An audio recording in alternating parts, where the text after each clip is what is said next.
আরে আরে ভাই, কি হয়েছে তোমার? স্যার, আমি কাজ করে বাড়ি ফিরছিলাম, ফেরার পথে এখানে মাথা ঘুরে পড়ে যাই। স্যার, আপনি কি আমার সামনে আগিয়ে দেবেন? হ্যাঁ হ্যাঁ, অবশ্যই, চলো।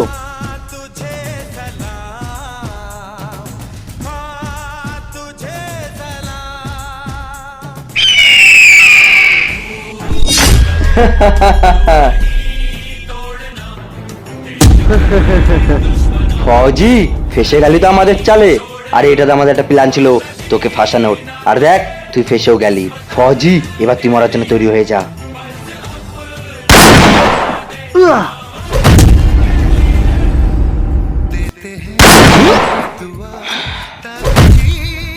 বন্ধুরা, এই ভিডিওটি তোমাদের যদি ভালো লেগে থাকে তাহলে লাইক, কমেন্ট এন্ড শেয়ার করতে ভুলো না কিন্তু। জয় হিন্দ।